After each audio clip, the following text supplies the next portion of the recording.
और chemistry class lecture first, रसायन की जो मूलभूत अवधारणाएं हैं वहाँ शुरू होती है। रसायन विज्ञान की मूलभूत अवधारणाएं, यहाँ से छोटे छोटे टॉपिक्स मिलेंगे हमको। तो ये जो छोटे छोटे टॉपिक्स है उसको मैं ज़्यादा नहीं बताऊंगा क्योंकि मेन टॉपिक पर ही वीडियो बनाया जाएगा। तो छोटे टॉपिक्स आप घर में पढ़ सकते हैं, कोई बड़ी बात नहीं है। नहीं समझ आए तो पूछ लीजिएगा। हमारे जो टॉपिक है, पहला टॉपिक है ना, रसायन विज्ञान क्या है। क्या बोलेंगे? रसायन विज्ञान क्या है ना। तो रसायन विज्ञान क्या है? रसायन विज्ञान का जो परिभाषा है एकदम नॉर्मल है। तो रसायन विज्ञान विज्ञान की वह शाखा है जिसमें द्रव्य मतलब पदार्थ, द्रव्य के संगठन, उनके गुण, उनके विभिन्न अभिक्रियाओं का अध्ययन किया जाता है, रसायन विज्ञान कहलाता है ना। तो ऐसे बहुत सारे, और रसायन विज्ञान का महत्व, ठीक है, ये आगे टॉपिक आएगा। थर्ड टॉपिक आएगा द्रव्य क्या है।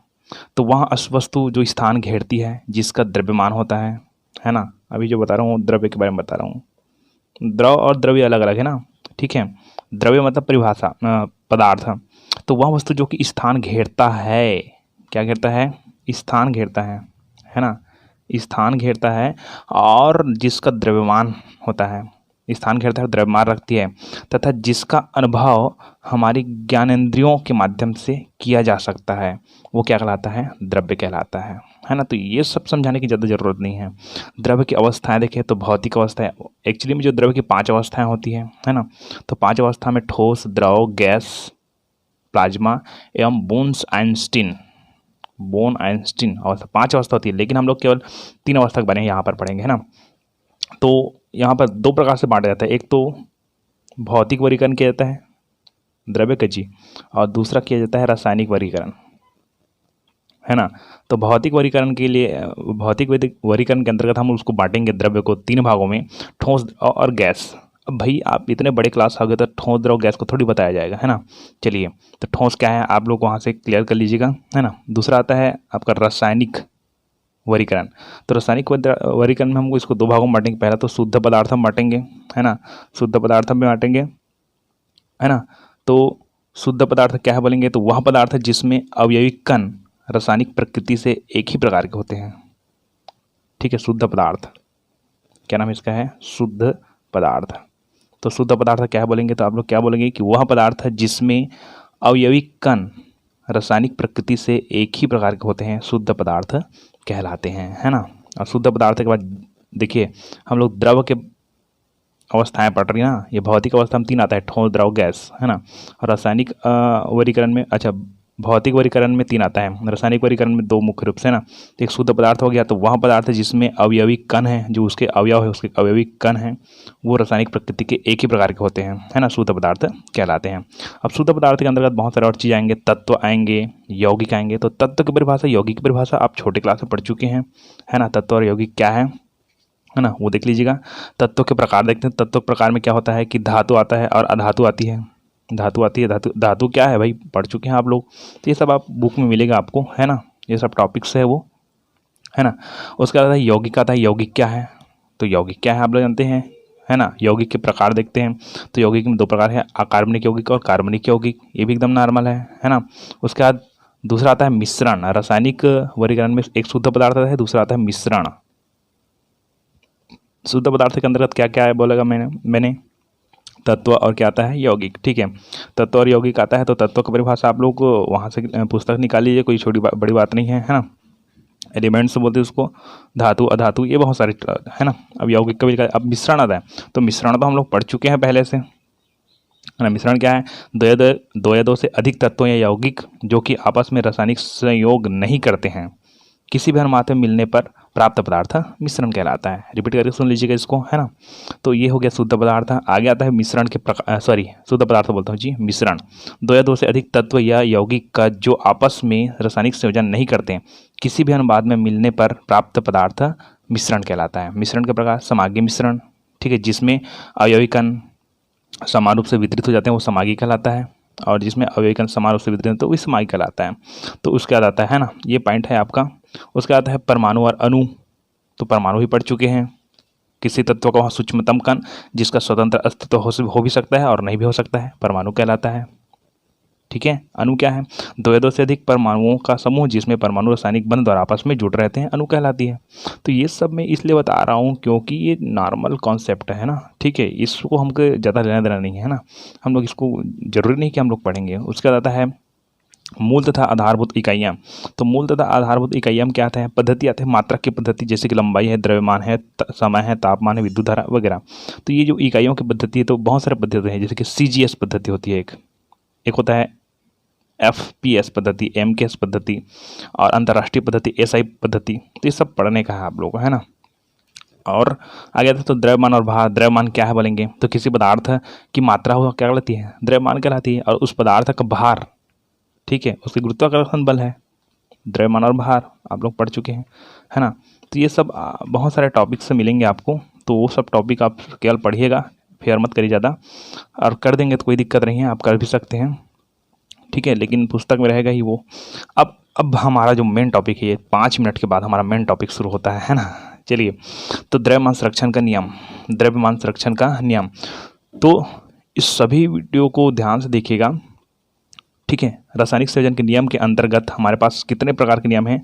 तो पहले रासायनिक संयोजन के नियम है ना, लॉ ऑफ केमिकल कॉम्बिनेशन। इसमें बता दूं कि इसलिए द्रव्य को इसलिए बताया क्योंकि इसमें जरूरी है। तो द्रव्य की सबसे छोटी इकाई क्या है? परमाणु है, हम लोग जानते हैं, है ना। और परमाणु है वो विभिन्न तत्वों के परमाणु है, आपस में संयोग करके अणु बनाते हैं। परमाणु है वो क्या बनाते हैं? अणु बनाते हैं, है ना। रासायनिक अभिक्रिया में अणु तथा परमाणु भाग लेते हैं, ये तो हम लोग सब जानते हैं। तो क्या बोले हैं कि जो रासायनिक संयोजन के नियम है ना, जो रासायनिक संयोजन के नियम हैं वो, उसमें से द्रव्य को समझाने के लिए उन्होंने 5 नियम दिए, अलग अलग वैज्ञानिकों ने अलग अलग 5 नियम दिए। ठीक है, रासायनिक संयोजन, रासायनिक रूप से संयोजित कैसे होती है। तो पहला नंबर का नियम है, सब नियम को एक बार बताता हूँ। द्रव्यमान संरक्षण का नियम। दूसरा आएगा आपका स्थिर या निश्चित अनुपात का नियम। तीसरा आएगा गुणित अनुपात का नियम। चौथा आएगा व्युत्क्रम अनुपात का नियम। और पांचवा आएगा गे-लुसाक का गैस आयता संबंधी नियम। तो इसमें से हम लोग पहला पढ़ रहे हैं द्रव्यमान संरक्षण का नियम, है ना। तो चलिए, तो सभी भौतिक एवं रासायनिक परिवर्तन में जो भी क्रिया होती है, मान लो जाए किसी भी जैसे कि कैल्शियम कार्बोनेट है ना, इसको हम लोग क्रिया कराएंगे तो कैल्शियम ऑक्साइड और कार्बन डाइऑक्साइड बनेगा। तो ये क्या हो गया? क्रिया हो गया। क्या हो गया? क्रिया। और इस क्रिया में हो गया परिवर्तन। क्या हो गया? जैसे कैल्शियम कार्बोनेट है वो क्या है? कैल्शियम ऑक्साइड में बदल गया, और क्या बदल गया? Carbon dioxide. तो परिवर्तन हुआ ना। तो सभी भौतिक एवं रासायनिक परिवर्तन में भाग लेने वाले पदार्थों का कुल द्रव्यमान, ये जो एक क्रियाकारक है, ठीक है, क्या है? क्रियाकारक, है ना। और ये क्रियाफल है, बात समझ रही है? क्रिया का फल, यहाँ पर क्रिया उसका फल से जो फल प्राप्त हुआ, तो क्रियाकारक किसको बोलते हैं? इस तरफ को इसको क्रियाफल, जैसे कि इसको हम लोग अभिकारक, इसको बोलते हैं उत्पाद, यही है ना। तो सभी भौतिक एवं रासायनिक परिवर्तन में भाग लेने वाले पदार्थों का कुल द्रव्यमान, इनका जो कुल द्रव्यमान है वो परिवर्तन के पश्चात बने हुए पदार्थों के कुल द्रव्यमान, ये बना हुआ पदार्थ है, कुल द्रव्यमान के बराबर होता है। यही रासायनिक द्रव्यमान संरक्षण का नियम है। आपको क्लियर हो गया होगा। या अथवा इसका और परिभाषा लिख सकते हैं। क्या लिख सकते हैं आप इसका परिभाषा? कि रासायनिक परिवर्तन में द्रव्य ना तो उत्पन्न होता है और ना ही नष्ट होता है। यहाँ पर लिख लीजिएगा, ठीक है। अथवा में कि रासायनिक परिवर्तन में, किसमें? रासायनिक परिवर्तन में द्रव्य ना तो उत्पन्न होता है और ना ही नष्ट होता है, उसका केवल रूप या अवस्था में परिवर्तन हो सकता है ना। ये दोनों में से कोई नियम सकते हो, कोई दिक्कत नहीं है। और अथवा करेंगे तो फिर और ज़्यादा हो जाएगा, है ना। अथवा में क्या हो सकता है कि द्रव्य ना तो बनाया जा सकता है और ना ही नष्ट किया जा सकता है। मतलब वो कोई द्रव्यमान है। अच्छा, द्रव्य बोल रहा हूँ बार बार मैं, द्रव्य मतलब ये पदार्थ है। क्या है? पदार्थ है ना। तो इसका अथवा हम क्या बताया कि रासायनिक परिवर्तन में द्रव्य ना तो उत्पन्न होता है और ना ही नष्ट होता है, उसका केवल रूप या अवस्था में परिवर्तन हो सकता है। अथवा क्या बोला कि द्रव्य ना तो बनाया जा सकता है और ना ही नष्ट किया जा सकता है। तो द्रव्य मतलब द्रव्य किससे संबंधित है? द्रव्यमान से संबंधित है, ठीक है। अब हमारा जो ये नियम तो क्लियर हो गया। अब द्रव्यमान संरक्षण का नियम, तो इसका उदाहरण देना पड़ेगा, है ना। कि एक्चुअली में हमने जो पढ़ा है कि क्रिया के पहले और क्रिया के बाद दोनों पदार्थों का द्रव्यमान क्या होता है, बराबर होता है। तो इसके लिए मैं अभी एक उदाहरण दूंगा, लेकिन इसके पहले एक प्रयोग पढ़ते हैं, लैंडोल्ट का प्रयोग। चलिए, लैंडोल्ट का प्रयोग उसने क्या किया। तो ये लैंडोल्ट का प्रयोग एक नॉर्मल क्रियाविधि है, इसको आप लोग क्या कहेंगे, फेयर करेंगे, लेकिन जब प्रश्न आएगा, क्वेश्चन आएंगे, तो लैंडोल्ट का नियम नाम का अलग से आएगा, और द्रव्यमान संरक्षण का नियम है उसका समझाइए वो अलग से आएगा, ठीक है। तो यहाँ पर लैंडोल्ट का प्रयोग क्या होता है कि सर्वप्रथम उन्होंने क्या किया है ना, उन्होंने क्या किया कि एक एच आकार के, ये देखिए मैं डिटेल्स लिख नहीं रहा हूँ, आपको सुनाई दे रहा होगा और वहाँ से आप लोग लिखेंगे कि सर्वप्रथम क्या हुआ कि उन्होंने एच आकार के पात्र की दोनों नलियों में, एच आकार के पात्र की दोनों नलियों में सोडियम क्लोराइड, क्या क्या, सोडियम क्लोराइड तथा सिल्वर नाइट्रेट के विलयन को भर दिया, ठीक है। सिल्वर नाइट्रेट के विलयन को क्या कर दिया, भर दिया, है ना। तो क्या होता है, भर दिया तथा नलियों के मुंह को बंद कर, है ना, ये नलियों का जो मुंह है उसको क्या करके, बंद करके, है ना, यहाँ से भी कर सकते हैं, कोई दिक्कत नहीं है। तो नलियों के मुंह को बंद करके, है ना, अभिकारकों से भरे पात्र को तौल लिया, पूरे इस पात्र को क्या कर लिया उन्होंने, तौल लिया। तौलने के बाद अब उपकरण को उलट कर, ऐसे उल्टा कर दिया ऐसे, ठीक है, इसको ऐसे कर दिया उल्टा, इसको उलट कर दोनों विलयनों को मिला दिया, है ना। अब यहाँ पर ये सिल्वर नाइट्रेट है, AgNO3 है, और सोडियम क्लोराइड है, इन दोनों को अगर मिला दिया एक में, अब एक में मिला दिया तो क्या होगा, क्रिया करेगा दोनों, है ना। तो उलट कर दोनों विलयन को मिला दिया। अभिक्रिया के बाद जो सिल्वर है वो किससे क्रिया करेगा, क्लोरीन से क्रिया करेगा। यहाँ पर देखिए सोडियम क्लोराइड है, ये सिल्वर है, तो ये सिल्वर है और क्लोरीन से क्रिया करता है। ये सब क्रिया हम लोग पढ़ चुके हैं पिछले क्लास में कि कौन किससे जुड़ता है, प्लस एन माइनस एन से जुड़ता है। तो ये सिल्वर क्लोराइड बनाती है ना। तो यहाँ पर, और ये सोडियम है नाइट्रेट से जुड़ता है, सोडियम नाइट्रेट बनाती है ना। तो यहाँ पर क्या हो रहा है कि अभिक्रिया के बाद जो AgCl है ना, वह एक अवक्षय प्राप्त हुआ है, AgCl का रूप में अवक्षय प्राप्त हुआ है, और उपकरण को ठंडा करके फिर से तौला गया, अभी क्रिया कराने के बाद तौला गया, तो उसका भार, है ना, सॉरी, उसका द्रव्यमान में कोई अंतर नहीं आया। इसने प्रयोग किया लैंडमैन ने। अब हम लोग चलते हैं उसके उदाहरण में। चलिए, उदाहरण को आपको समझना है कि हमने बताया है कि द्रव्यमान है क्या होता है, सुरक्षित रहती है ना, उसका परिवर्तन नहीं होता है, दोनों तरफ का द्रव्यमान क्या रहता है, बराबर होता है। अब मान लो जाए हमारे पास 15.0 ग्राम, ठीक है, 15.0 ग्राम हमारे पास है एसिटिक एसिड, है ना, क्या हमारे पास है, एसिटिक एसिड जी, है ना। और हमारे पास है 6.3 ग्राम सोडियम बाइकार्बोनेट, क्या हमारे पास है, सोडियम बाइकार्बोनेट, है ना, ये हमारे पास है ना। अब क्या होता है कि अच्छा, वो द्रव्यमान संरक्षण के नियम को हम लोग क्या बोलते हैं, और उसको हम लोग बोलते हैं पदार्थ के द्रव्य के अविनाशिता के नियम, है ना। अब हमको ये बताना है कि यहाँ पर देखिए मैंने सवाल रखी है कि 15.0 ग्राम, है ना, ये है एसिटिक एसिड, और 6.3 ग्राम, है ना, ये सोडियम बाइकार्बोनेट है, और डालने पर इसमें ना सोडियम बाइकार्बोनेट डाल दिया गया, डालने पर 18.0 ग्राम अवशेष प्राप्त हुए, ठीक है, कितना ग्राम, 18.0 ग्राम क्या प्राप्त हुए, अवशेष प्राप्त हुए, है ना, और CO2 प्राप्त हुआ, और क्या प्राप्त हुआ, CO2 प्राप्त हुआ।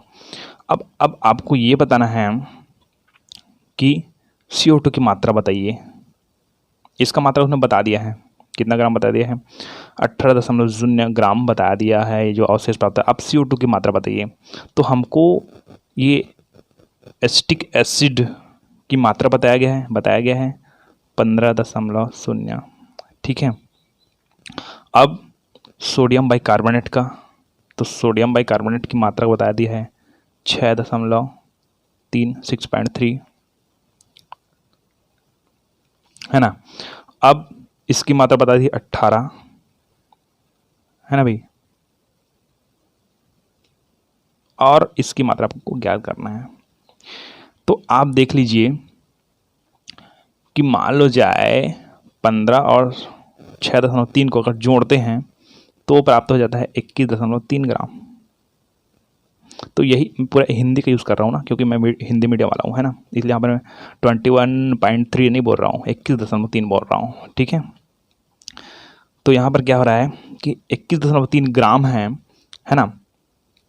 तो वहाँ से हमको क्या करना है कि इस तरफ जितना मात्रा द्रव्यमान, ये द्रव्यमान है, ठीक है, वो द्रव्यमान की मात्रा इधर भी क्या होना चाहिए, बराबर होनी चाहिए, है ना। तो अब देखिए ये पूरा क्या हो गया, क्रिया कारक हो गया, और ये हो गया क्रियाफल, है ना। तो क्रिया कारकों का द्रव्यमान कितना निकल गया, क्रिया कारकों का द्रव्यमान कितना निकल गया हमने को 21.3 ग्राम निकल गया, है ना। अब हम लोग मानते हैं कि